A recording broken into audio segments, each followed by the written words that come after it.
Welcome to our fifth AA podcast for the spring 2021 semester, the show where we explore the accounting world one asset and liability at a time.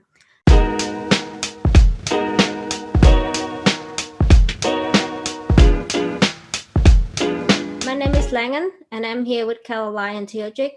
Also joining us today is Jesus Perez. Today we are going to be talking about interviews and AA's mock interviews event.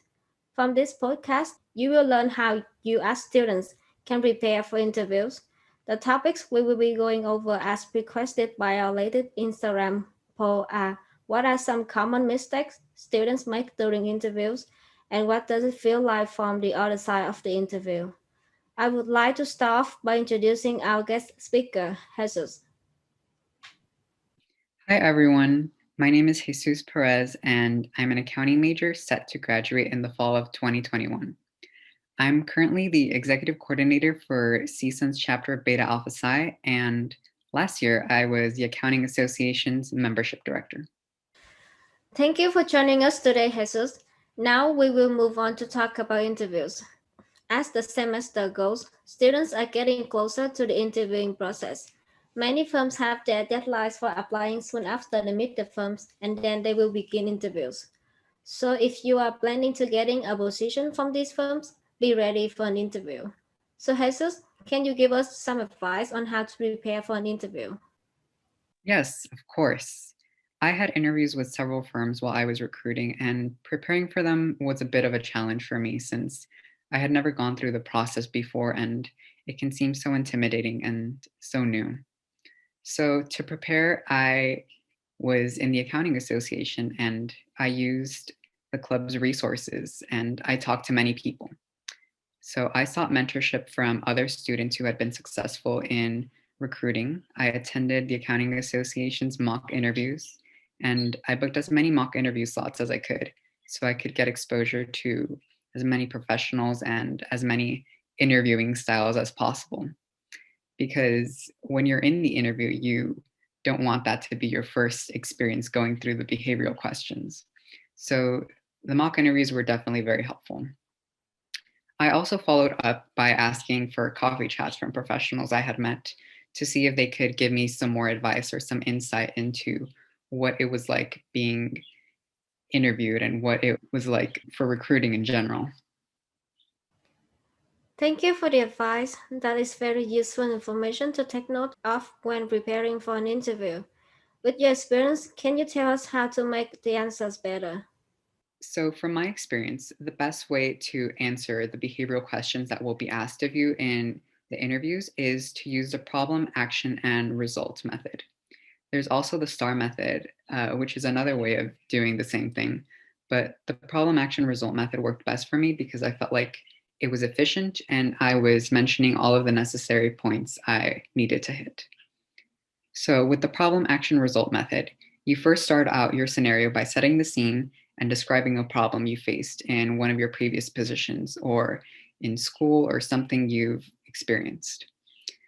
You follow that up by describing the actions you took to solve that problem and how you dealt with it. You want to make sure you're speaking about your experience and what you contributed to eventually get to the results. What was the result of the problem and the action you took? What came out of it? Maybe something improved because of the direct actions you took to improve that situation, and you help solve the problem in the end. So you want to make sure that you are going through the process very methodically and how you went from point A, which was the problem, to point B, which was your action, to point C, which was the results. You want to make sure that it's clear and spelled out as easy as possible for the interviewer to follow along and understand how you handle a situation like what was being asked. That method is so great. I'm sure that this is key to success in an interview. Thank you so much for sharing it. Other than that, we all know that the interviewer will ask us if we have any questions. This is the time for the interviewer to show themselves. So, Jesus, what questions should we ask at this moment and why? So it's always important to have questions at the end of an interview. And it's important to ask questions that are important to you and that you feel like you really need to know the answers to. And a great way of going about this is to find what's important to you, write it down.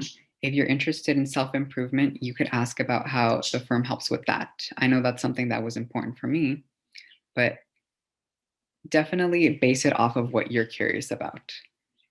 And a question I always like to ask the interviewers while going through the process was, can you tell me about your journey in getting to where you are now? Because it's a wonderful way to understand the interviewer and understand their story.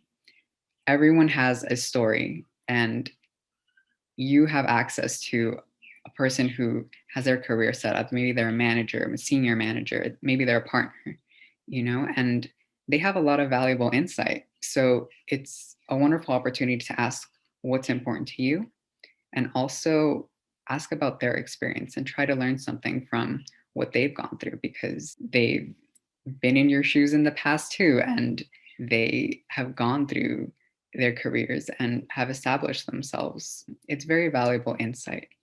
So I definitely suggest asking the interviewers about themselves and asking about what's important to you and applying it to the firm.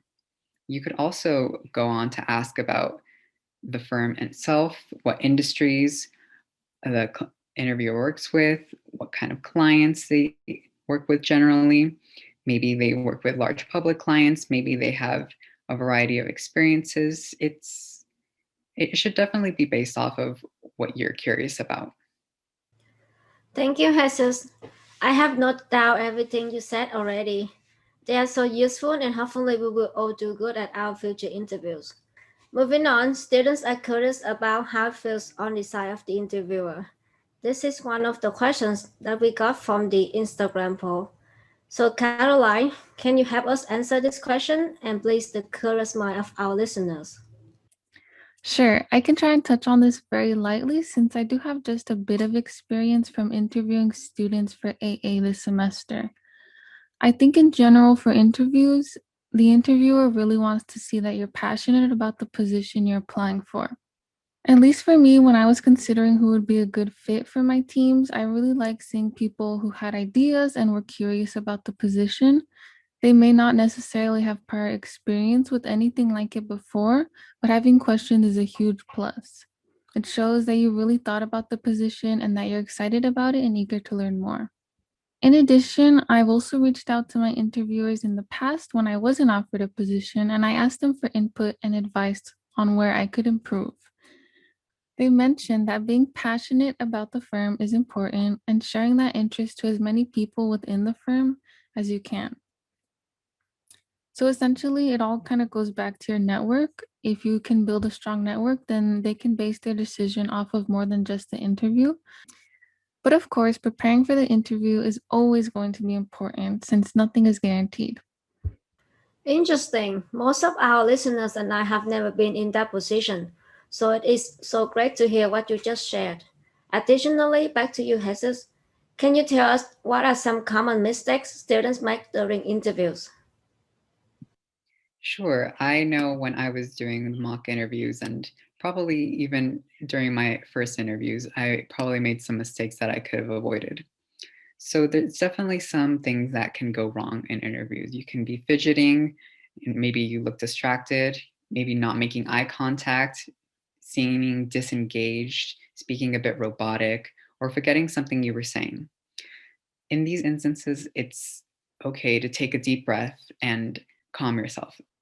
It's important to not be so perfect in an interview. You also want to come across as human and as genuine, because that's what's important. You want to seem professional and you want to seem like you know how to handle yourself confidently. So speaking robotically, maybe forgetting what you were saying, and being distracted is probably not the best way to accomplish that. But as long as you're genuine and you're honest and you try your best, it'll definitely take you in a good direction. Perfect. Thank you so much for sharing, Jesus.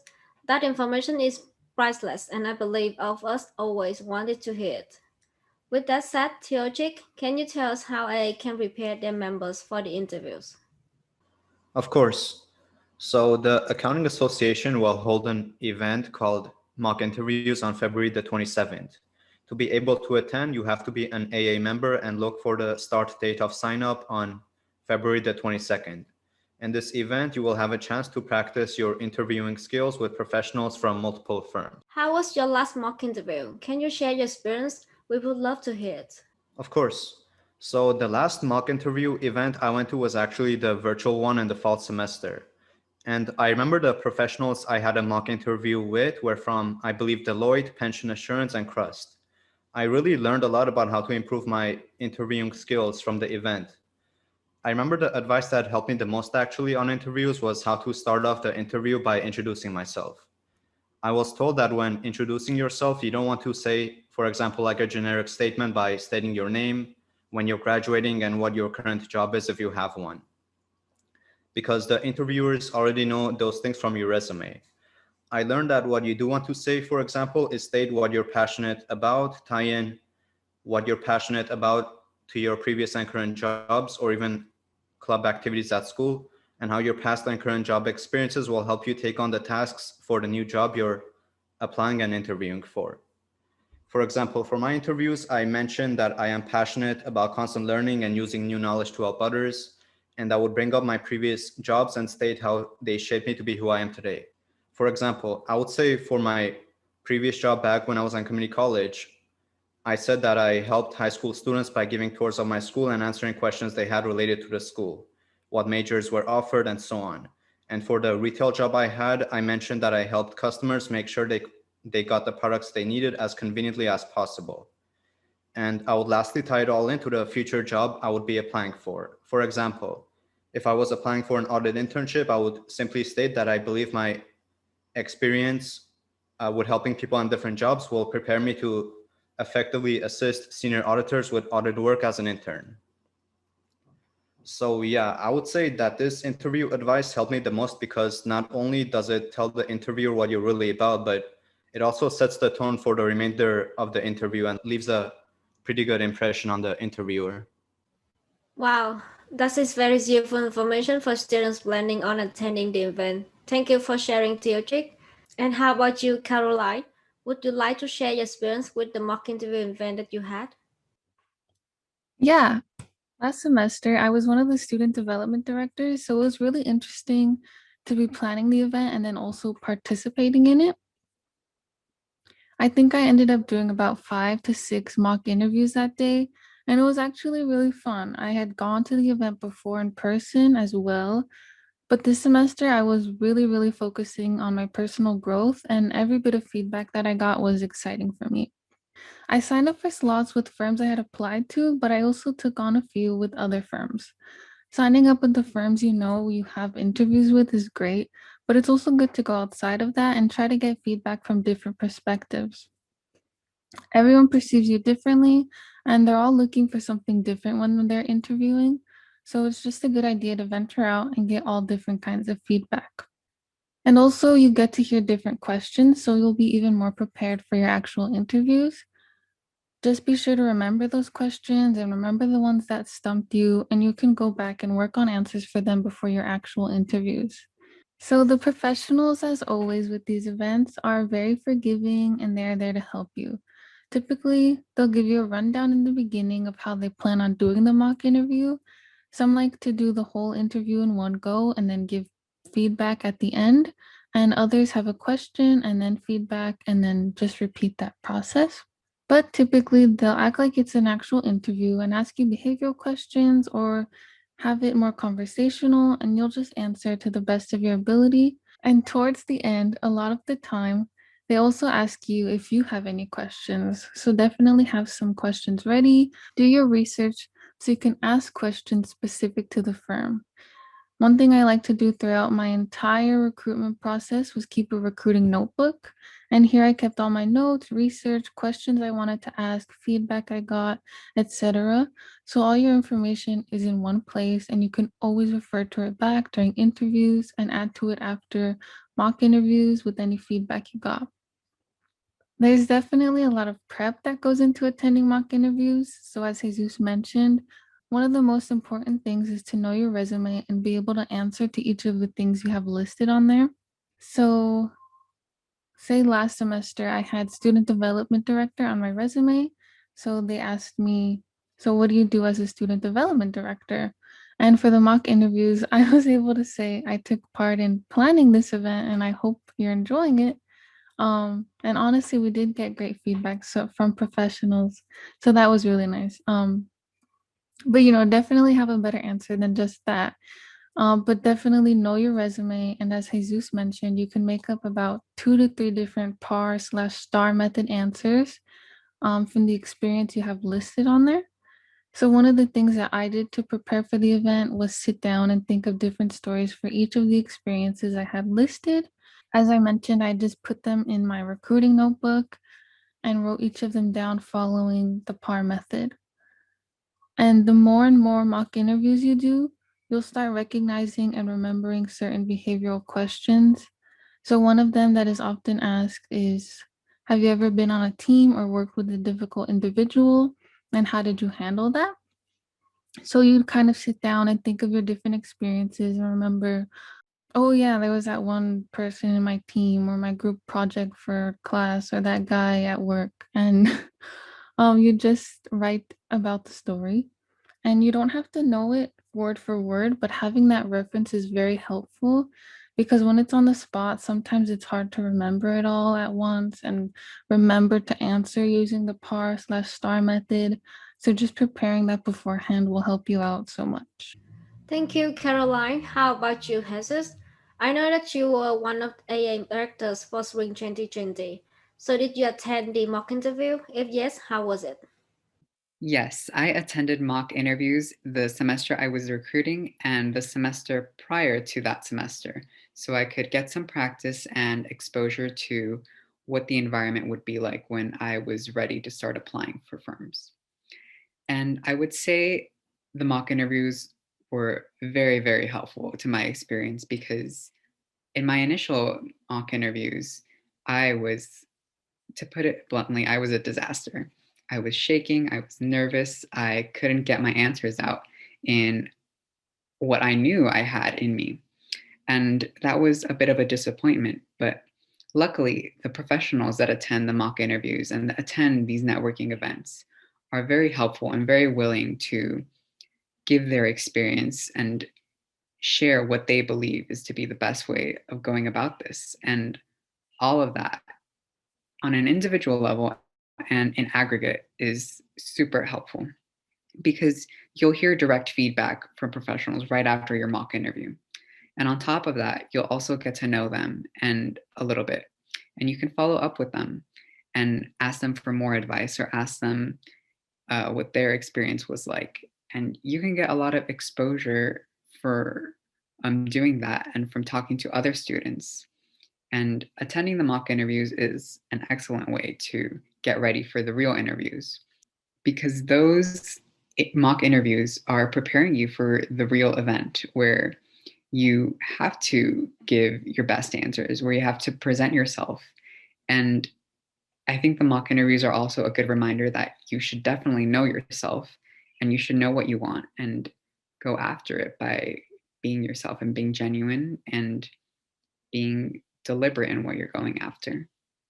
So the mock interviews were definitely a helpful resource because professionals were so willing to give feedback, and I would recommend it to anyone any day to attend AA's mock interviews. Thank you for that input. Now, as the podcast is coming to an end, I want to thank you again, Jesus, for joining us today and answering questions AA students were curious about. I hope this information can get our listeners ready for the upcoming mock interviews, event, and their interviews.